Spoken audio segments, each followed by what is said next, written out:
Fresh, clean drinking water, safe streets, neighborhoods, and affordable housing.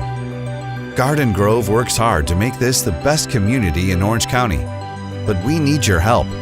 With the state taking millions of our local funds annually, our top priority is to keep our city a desirable place to live, work, and visit. Our city has made cuts to services and is planning on making more. However, further cutting will hurt the city's long-term ability to provide quality services.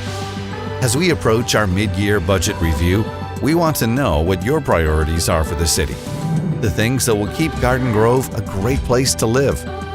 Join the conversation. Log on to the city's website and answer 7 simple questions. You could get the survey by mail or in your water bill. It's time to tell us what's important to you. Raise your voice so we can work together to keep Garden Grove great.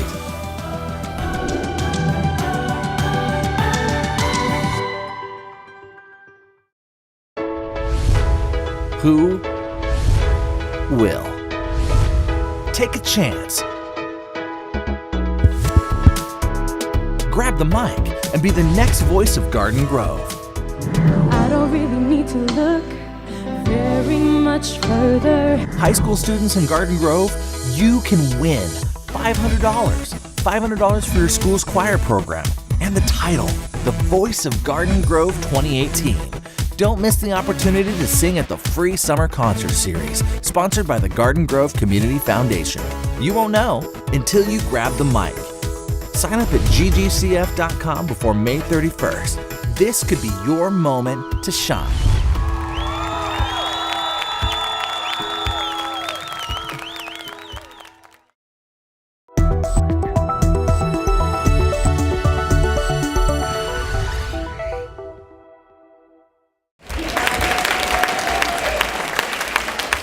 These students make graduating look easy. Oh, I finally did this. But it's been anything but that. Nayeli Diaz was the first in her family to earn a bachelor's degree and now a master's. I feel like I could be an inspiration for other siblings or my nephews and my nieces and cousins, just that it's possible to get a master's degree. Thomas is graduating from the University of California, Los Angeles with a bachelor's. 38 students were recognized by the city of Garden Grove during the 6th annual college graduates reception held at the Community Meeting Center. Graduates were called to the stage where the city manager presented them with certificates signed by elected officials. The graduates completed their walk with a photo with Mayor Steve Jones and council members. I think showing that their level of commitment and investment in these people really shows that these people have the opportunity to stay here in Garden Grove and to reinvest in our city. All while their biggest supporters are in the same room. Peterson Pham brought his mom.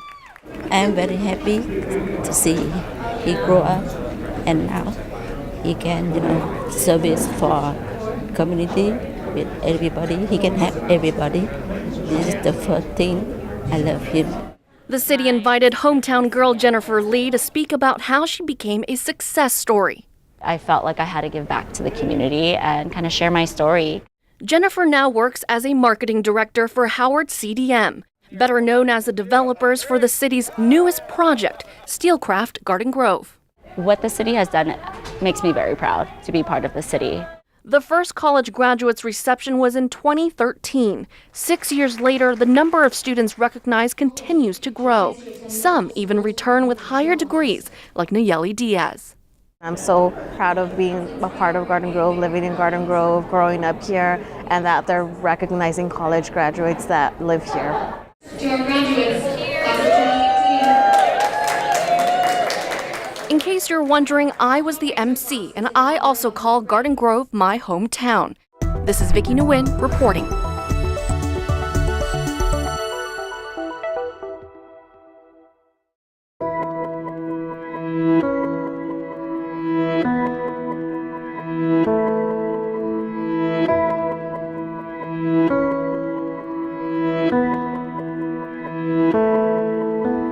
Sergeant Myron Trapp, Officers Andy Reese, Don Reed, and Michael Rainford. Master Officer Howard Dallies Jr. Heroes all. Each gave his life to the people of Garden Grove. Each remembered for their service and sacrifice to the police department that became their second family. But these dedicated police officers were much more than a badge and a gun, more than public servants who made the ultimate sacrifice. They were people who loved and were loved. They were talented, passionate, funny, and often brilliant. We could never tell you the whole story of what these 5 men were like. They were unique characters who touched other people's lives in extraordinary ways. My dad loved anything Western. He read Western books, loved Western movies, and he sang numerous cowboy songs. And he yodeled perfectly. So most people didn't know he could yodel.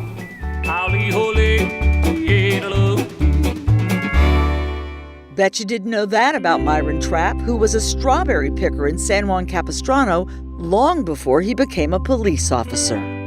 He always had something. He dismantled abandoned homes. He would be called to dismantle the homes, and he was allowed to keep the wood or reclaim any parts of the house that could be reused.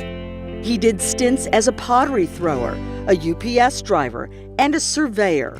At some point after serving in the military, he had to get serious about supporting his family. My mother asked my father, well, what did you play when you were young? And he said, cops and robbers.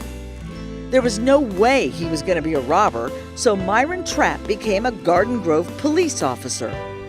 Myron Trapp was my dad's best friend. My father and Myron started at Garden Grove together. They were both original officers in 1957. I remember him in his uniforms, and then I remember when he made sergeant, he wore a suit, and it was such a change. Trapp didn't talk about the stresses of police work at home. He focused on family. When he came home in the evenings, my dad would of course talk to all of us, and we always ate our meals together. He assisted in cooking. He made the hottest chili in the world. One time, 8-year-old daughter Christina got to see her dad in action. I was fortunate one time he had to run an errand, and he heard on the radio that there had been a robbery and they were investigating. Going with my father to the scene was quite impressive. I was told not to touch anything. I remember walking alongside of him. It was so much adult conversation going on that was way over my head, but it was fun in a way to watch my dad and see the respect that he was given. That respect was earned through hard work.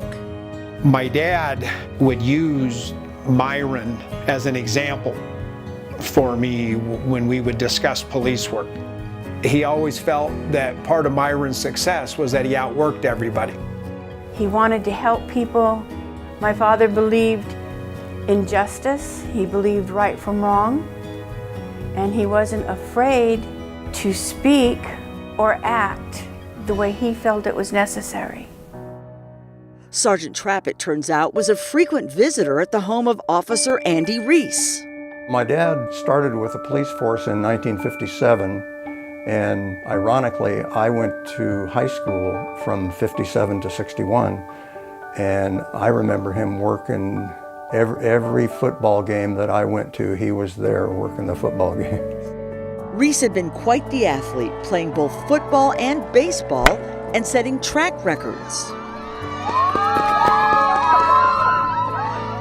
Reese was also a proud Navy man. He was a metalsmith in the Naval Air stationed at Los Alamitos for 18 and a half years before he retired. Reese was a family man, but he was also passionate about cars. In fact, that's one of the reasons that he worked 2 jobs in addition to being on the police department, was because he always wanted to have a new car every couple of years. He had a 49 Mercury, I remember, a 51 Mercury, a 54 Ford Crown Victoria, and a 57 Ford Fairlane 500 with a police interceptor engine, and then he had a 59 Thunderbird. I think his cars were his best friends. He just loved the cars. Sarah Clanky lived across the street from Reese. Andy had a funny grin. Devilish, maybe. It wasn't broad, it wasn't wide. It was more a twinkle in his eye. But he had a little bit of a turn of the mouth and this devilish eye, and you knew something was going on back there. The once shy little girl soon became a teenager with a driver's license, a '51 Chevy, and the need for speed. And so I was just flying down Lamson. And suddenly I see and hear, whoa, whoa, whoa, whoa, whoa, in bright lights. So I knew I'd been busted. I pulled over and the policeman comes up, starts giving me, starts asking me, what do you think you're doing, little girl? And I started to answer him, and I have no idea why I looked back at the squad car behind us, but there's Andy Reese sitting in the police car, laughing himself silly.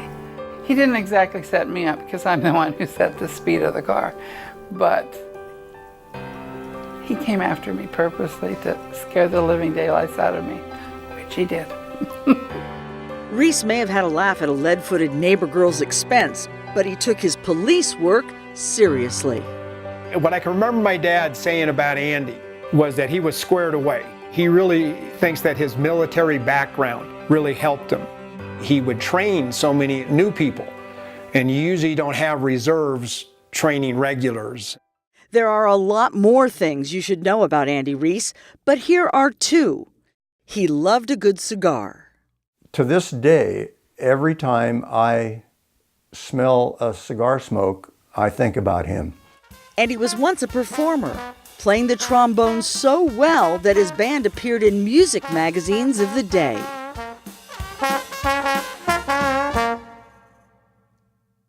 Officer Don Reed was also a performer.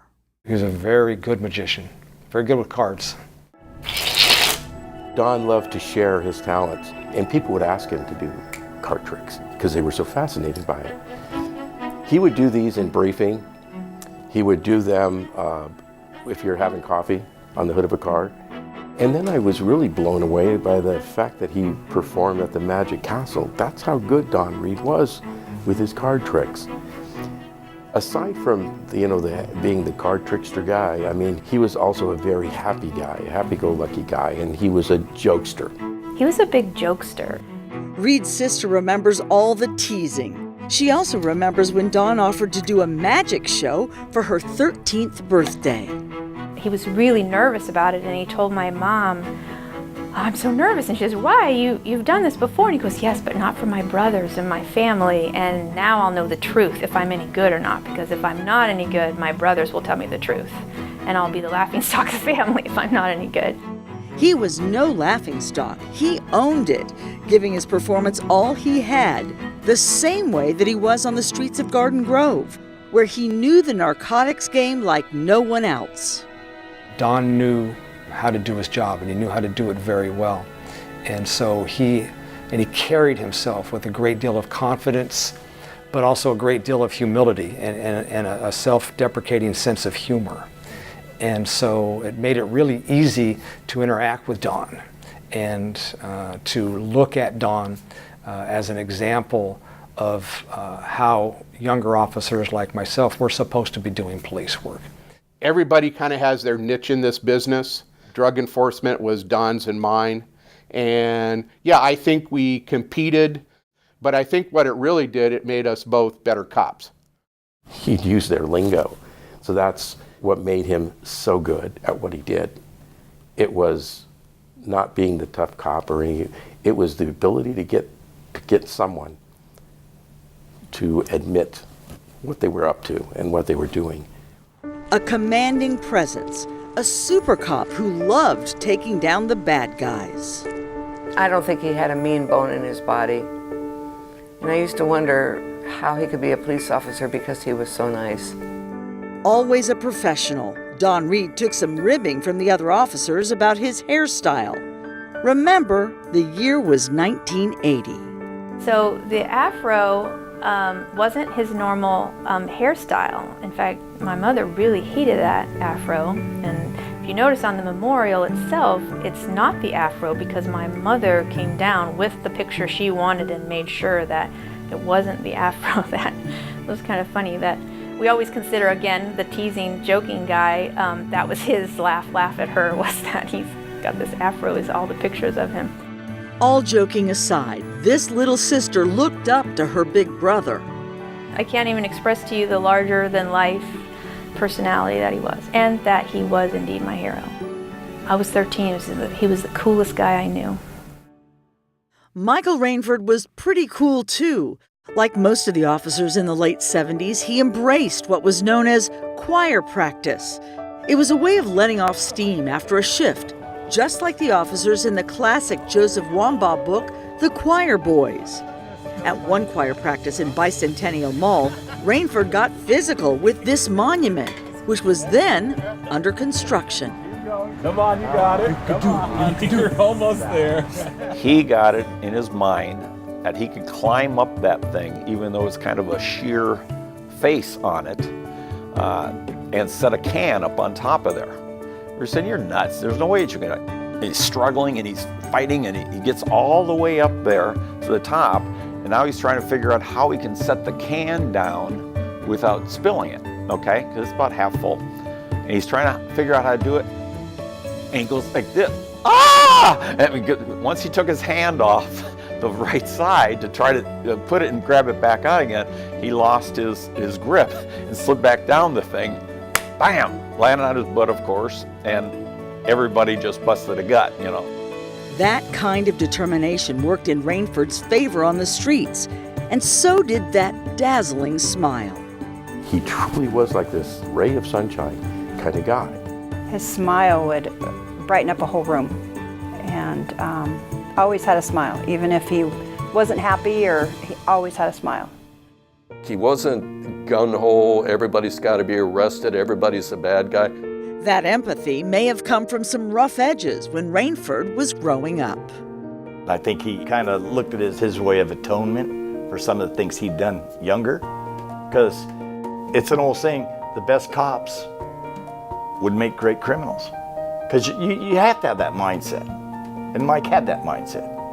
And he'd sit there and go, okay, well, these guys just did this wrong. What would I do if I just done that? And boom, he'd take off and he'd find them. Mike was pretty good about handling calls and getting out there and digging stuff up. He was impressive for such a young man. Rainford loved being a cop, and he loved his co-workers, so much so that when he got a new credit card, he went a bit overboard. He's buying drinks for everybody. At one point, he kind of had his head down and, hey, what happened? What's the matter? He said, my wife's gonna kill me. When she finds this credit card bill, she's gonna kill me. I never, even to this day, like credit cards because of that incident. He said, I don't know what I was thinking, but I was happy. Rainford died before holding the son who bears his name. But that son knows what his dad was all about. He was the guy that was usually in a good mood, even when stuff wasn't necessarily right. He was the one that usually had a smile on his face, and if he didn't, he was doing whatever he could to put a smile on your face. Looked out for his family and his friends. Howard Dallies, known to some as Little Howdy, worked for the Orange County Sheriffs and Placentia PD before he took Garden Grove by storm. Howard was a class act. He was very impressive. He was a total and true go-getter. You could not hold that guy back. You couldn't put a harness on him to have to be the first guy that runs out to do this or to do that. Howard wanted to be in the front all the time. I do remember if you asked him to do something, he'd always say, no problem, and you knew it was done. That can-do attitude served him well. He used it to help cadets study for their exams and pass them. He was equally generous to the families he protected from the gang members and drug dealers that tried to take over the streets of Buena Clinton. I can remember Howard standing really with a group of kids and a group of young children and some mothers. and he was passing out candy to the kids. And it was just showing that real human side of what an officer can do. He was a human being first and a person first. And he certainly displayed those qualities in everybody he came in contact with. I can't remember a single officer who had a negative thing to say about Howard. I think they considered him the cop's cop. Dallies was even known to occasionally give breaks to a few would-be drug buyers. So he tells this guy that if he gets out of that Buena Clinton area in under a minute, that he won't arrest him. And he goes, oh, you know, of course, the suspect, the guy, is very thankful. So he says, I will just beat feet and get out of here. And he did. Dallies loved a good laugh. He also loved a certain beverage that puzzled his co-workers. I remember when he switched, or at least temporarily, from coffee to drinking tea. To see a big guy walking around with a little cup and a tea bag hanging out of it, it was kind of funny. It's not that manly image, I guess, that you might want to portray as an officer, but it didn't matter to Howard. Dallies was a gentle giant and devoted dad. Loved his boys, never missed a night where he didn't call the boys and tell them good night, and just a good guy. They were all 5 good guys, the best. And yes, Garden Grove's Fallen 5 were heroes in the truest sense of the word. They didn't want honors and memorials. They wanted to do the job and get home to their families. The families they loved so much are the main reason for this memorial. Well, I'm sure they'd probably be embarrassed at all the attention that's being given to them. But I would hope that if they were in our shoes, they would understand why we're doing it and how important it is, I feel, to remember them. And so I would hope that they would understand that the reason that we're doing this is so everybody would know their stories. We remember them as heroes, but we'll never forget the little things. Myron Trapp, the yodeler, Andy Reese and his big cars, the magician, Don Reed, Michael Rainford's over-the-top generosity, and big man Howard Dallies with his tiny teacup. Larger-than-life personalities, each and every one.